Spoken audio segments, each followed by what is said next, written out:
I was sobbing on the stable floor, clutching my retired racehorse Apollo, while animal control officers loomed behind me with a euthanasia order. They claimed that Apollo, once a champion on the tracks, was too old and no longer fit for racing. A decision hastily dictated by Karen. Karen, the self-appointed enforcer of community standards, had decided that my beloved horse was a liability and that its continued presence on my property was unacceptable. I could barely process the crushing shock as the reality of the moment washed over me.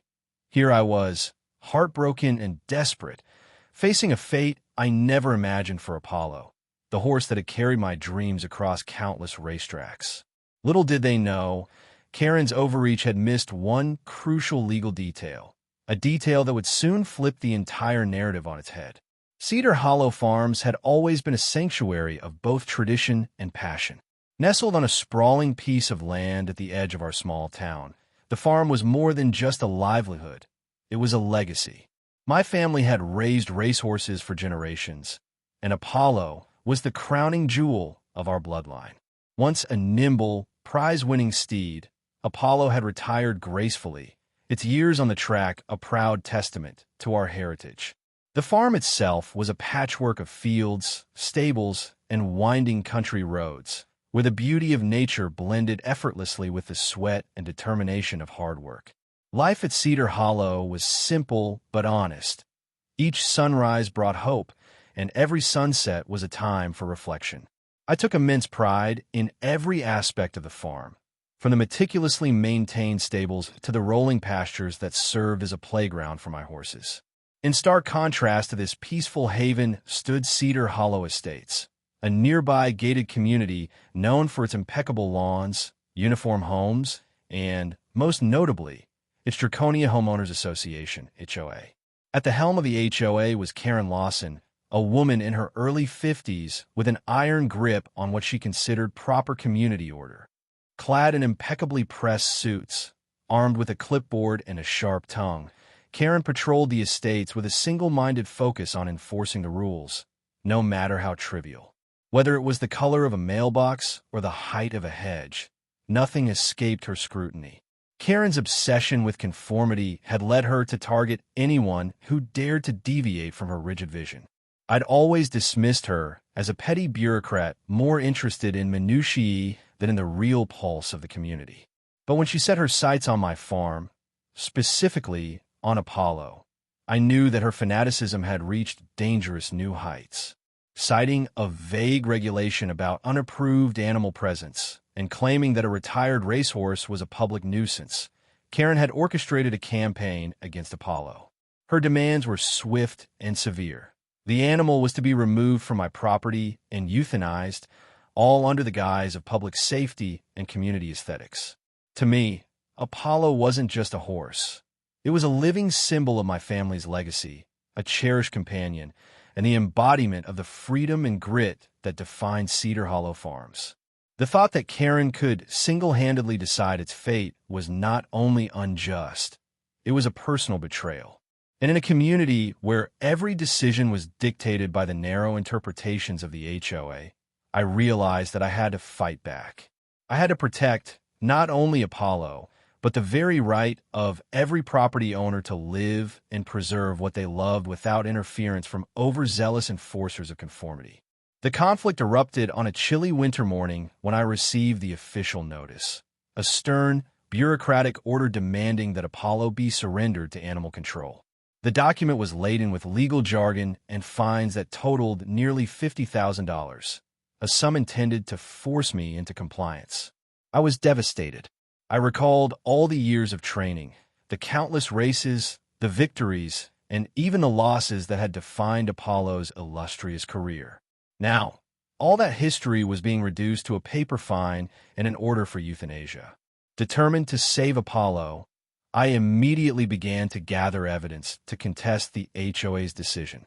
I retrieved old medical records, veterinary reports, and even testimonials from renowned trainers who vouched for Apollo's excellent health despite its retirement.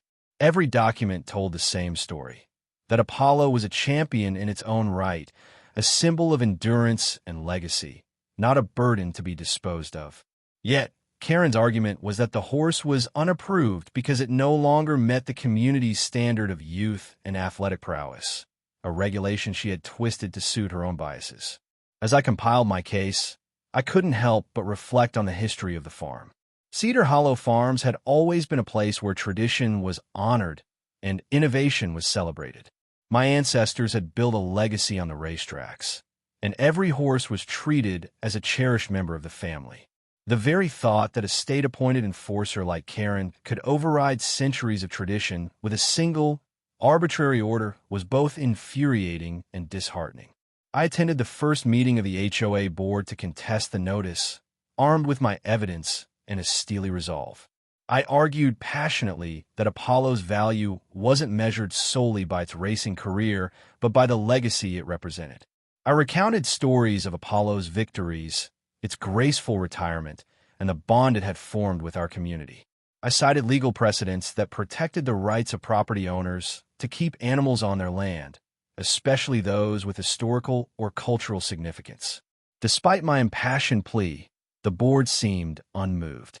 They were more focused on the letter of the regulation than on the spirit of justice. Anger churned within me. I realized that the board's rigid adherence to their narrow interpretation of the rules was more about power than public welfare. Karen's personal vendetta had clouded her judgment, and the board was complicit in her crusade. I needed to expose this injustice not only to the board but to the entire community. I took my case online, sharing every piece of evidence on local forums and social media. The digital reaction was swift and impassioned. Neighbors, many of whom had felt the oppressive weight of the HOA's overreach before, rallied behind me. Hashtags like hashtag Save Apollo and hashtag Property Rights for All began trending locally. The outpouring of support was overwhelming. People were angry that a beloved racehorse was being targeted by an overzealous enforcer who cared more about appearances than legacy. But the most damning revelation came when I discovered a crucial legal detail that Karen had overlooked. In the state statutes governing animal welfare and property rights, there was a provision that specifically protected retired racehorses that had been recognized as part of a historical legacy. This legal loophole was the key to saving Apollo. It stated that no retired animal, especially one with a verified record of service and cultural significance, could be forced into euthanasia purely based on age or outdated performance criteria. I knew that if I could bring this detail to light, the entire basis for the HOA's order would crumble. Armed with this discovery, I prepared to escalate the matter further. I contacted a seasoned attorney, well-versed in agricultural and property law, who confirmed that our interpretation was correct. The attorney explained that not only was Apollo protected under the law, but the HOA had no grounds to impose such a drastic measure without a fair hearing and due process. The news was electrifying, a glimmer of hope that Apollo and the principles behind Cedar Hollow Farms would be defended. With the legal loophole in hand and the support of my community growing, I organized a protest outside the next HOA meeting. I invited fellow residents, local media, and supporters to join me. We planned to hold a peaceful demonstration, waving banners that read, "Save our legacy" and "Respect property rights." The atmosphere was charged with determination, and every sign, every shared video clip, every supportive comment online reaffirmed that this was about more than just one horse. It was about the right to honor tradition and individuality in the face of arbitrary power. As the day of the final public hearing approached, the tension in Cedar Hollow Farms and the surrounding community reached a fever pitch. Social media platforms became a battleground of opinions as I posted regular updates, sharing photos of Apollo, scanned pages of the protective legal provision, and video testimonials from neighbors who vouched for the cultural significance of our family's legacy. Hashtags such as hashtag Save Apollo, hashtag Legacy Not Liability, and hashtag No More Karen began trending locally, and the digital momentum was undeniable. Local news channels, hungry for a story that pitted individual rights against bureaucratic overreach, descended on Cedar Hollow Farms. Reporters captured every detail, from the faded scars on Apollo's weathered muzzle, a silent testament to its storied past, to the impassioned pleas of residents who believed that tradition should be honored. This isn't just about a racehorse, one anchor declared on live television. It's about a community's right to preserve its history and to live without the arbitrary whims of an overzealous enforcer. The narrative quickly transformed into a broader debate on property rights, animal welfare, and the sanctity of cultural heritage. Within the HOA board, internal discord became impossible to hide. Emergency meetings were held in hushed tones, and leaked minutes revealed a deep division. Some board members, swayed by public outrage and the compelling legal argument, acknowledged that Karen's actions were not only an abuse of power, but a violation of state law. We cannot stand by while a cherished legacy is threatened by arbitrary fines, one member was quoted as saying in a leaked memo. Others, however, remained obstinate, clinging to the outdated rules that had long governed the community. The tension within the board was mirrored in the community, where residents debated heatedly in local forums and at town hall meetings. I intensified my digital campaign. Every hour brought new updates, live-stream footage of community rallies, screenshots of the legal provision that protected retired racehorses, and messages from supportive neighbors and local celebrities who endorsed our cause. My online petition against the HOA's order gathered thousands of signatures in just a few days. The collective voice of Cedar Hollow Farms and its supporters was growing louder, demanding that justice be served and that Apollo be spared. Meanwhile, Karen Miller's response was a mix of desperation and indignation.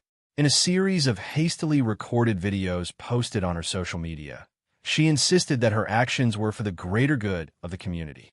"I'm only trying to keep our standards high," she proclaimed, her voice trembling with both anger and fear.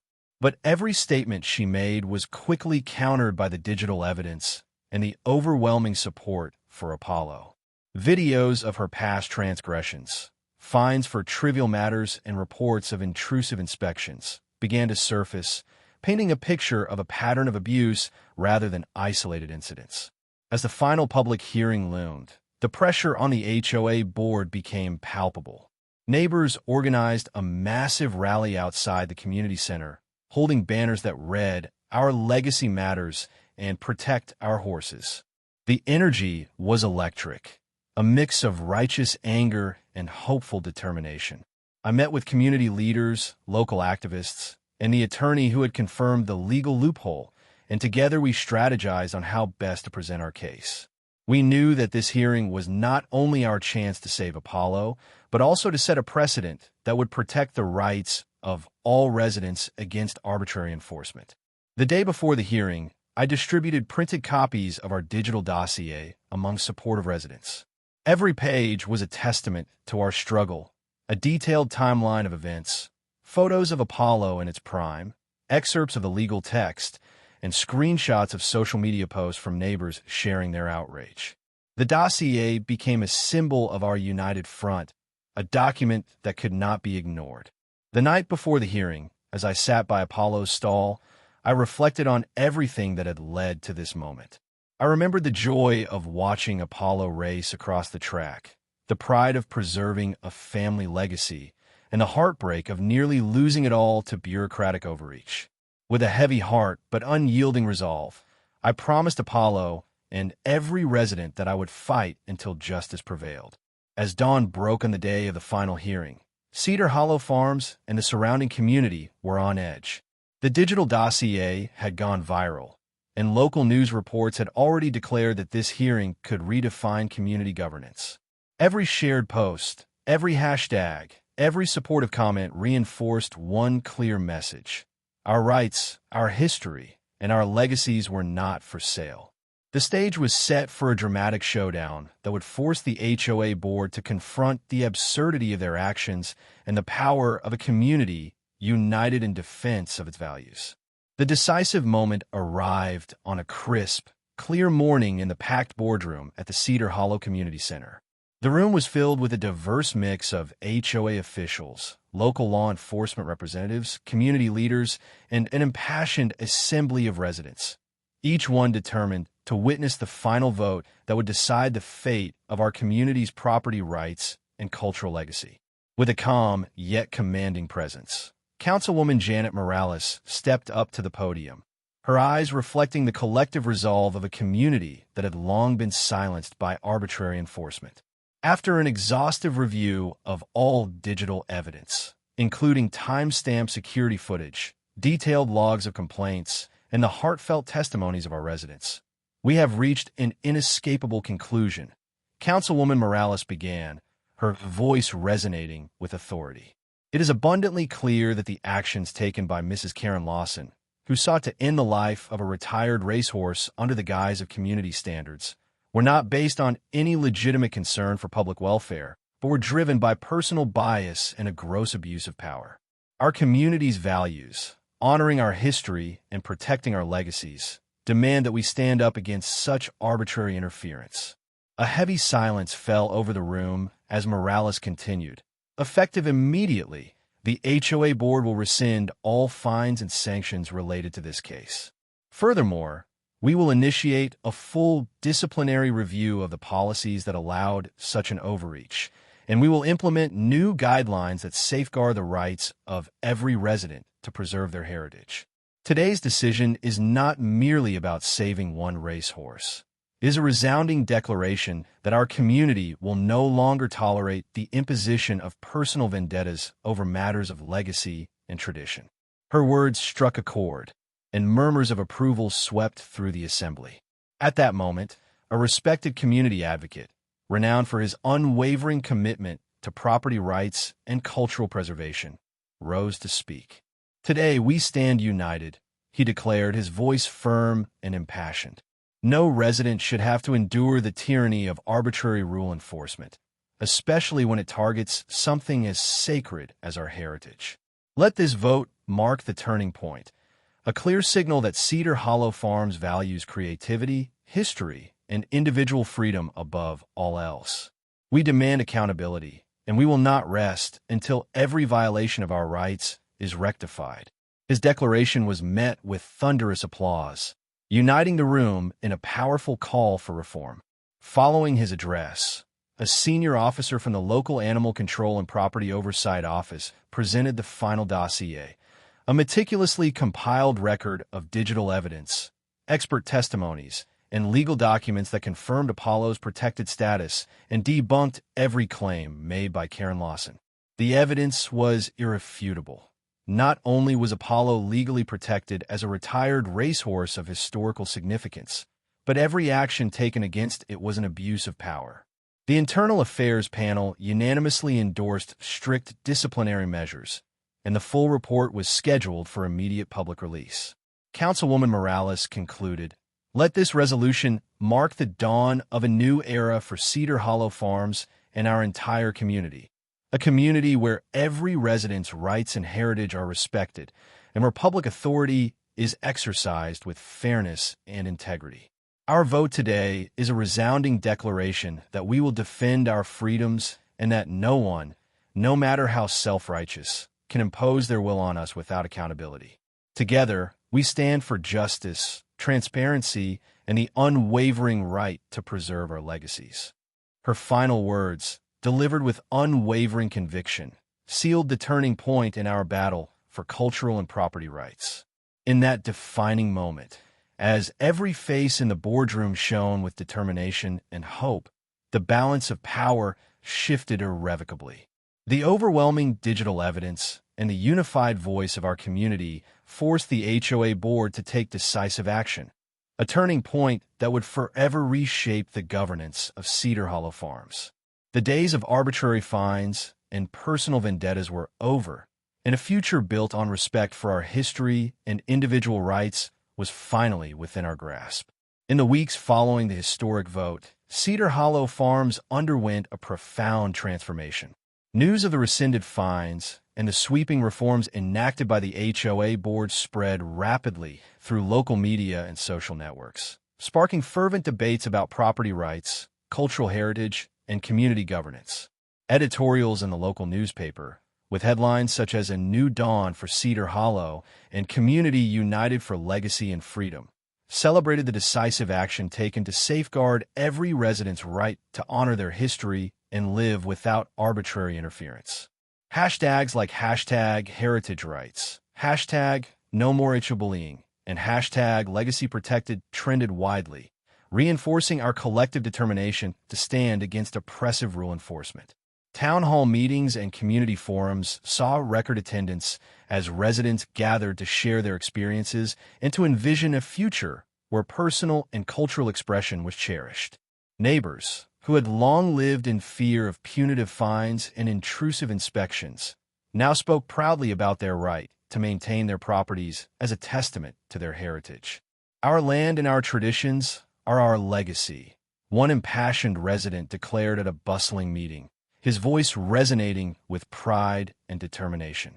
The atmosphere was one of hope and renewal, a promise that Cedar Hollow Farms would always defend the creative spirit and historical significance of its residents. Within the reformed HOA board and local oversight agencies, swift changes were implemented.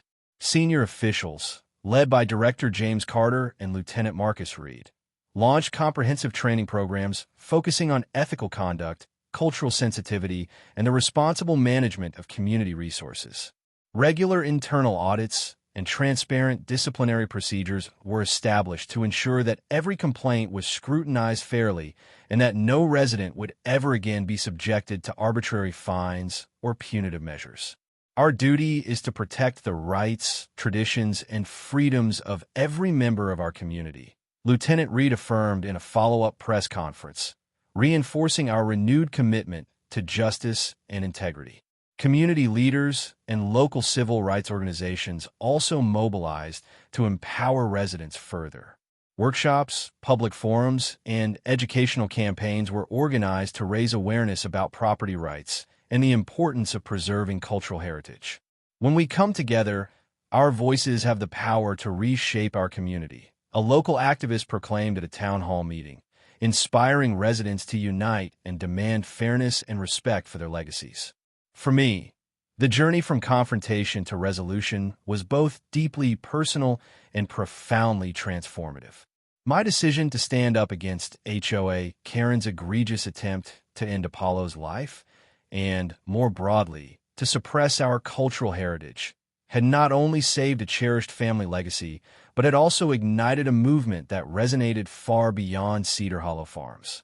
Neighbors who had once been silenced by fear of arbitrary fines now found their voices, sharing their own stories of resistance and celebrating the victory of creativity and history over bureaucratic overreach. The digital evidence that exposed Karen's misdeeds became a beacon of hope, a rallying cry for every resident who believed in the sanctity of private property and the right to honor one's heritage. Karen Lawson, once the formidable enforcer of the HOA's draconian policies, was now reduced to a cautionary tale, a stark reminder that no one is above accountability when a community stands united for justice. Her influence dwindled rapidly as digital records of her past transgressions circulated widely, underscoring the need for reform and the dangers of unchecked power. At a final celebratory event held in the Central Park of Cedar Hollow Farms, residents, local officials, and community advocates gathered under the golden glow of the setting sun. A large banner reading "Unity, Freedom, and Legacy" was unfurled between towering oaks, and heartfelt speeches filled the air with promises of a brighter, more inclusive future. Today, we celebrate the victory of our cultural heritage over arbitrary interference, a victory for every homeowner and every custodian of tradition in our community. Councilwoman Morales proclaimed, her voice ringing with determination. The standing ovation that followed was a powerful affirmation of our collective commitment to protect our legacies and ensure that no one can abuse public power again. As each new day dawned over Cedar Hollow Farms, the legacy of that fateful confrontation endured as a beacon of transformative change. The story of how HOA Karen's attempt to end the life of my racehorse Apollo was thwarted by a crucial legal detail, and how our community rallied to defend our cultural heritage, became a rallying cry for every resident who believed that truth, justice, and individual freedom should forever prevail. Every sunrise now carried with it the promise that in Cedar Hollow Farms, our history and creativity would always be honored. In the end, what began as a personal battle evolved into a watershed moment for our entire community. We emerged more united, more vigilant, and more determined to safeguard our rights against any form of bureaucratic overreach. And as the sun rose each morning over our reclaimed neighborhood, it carried with it the promise that Cedar Hollow Farms would forever be a place where creativity, integrity, and respect for cultural heritage shone as brightly as the winter sun on fresh snow.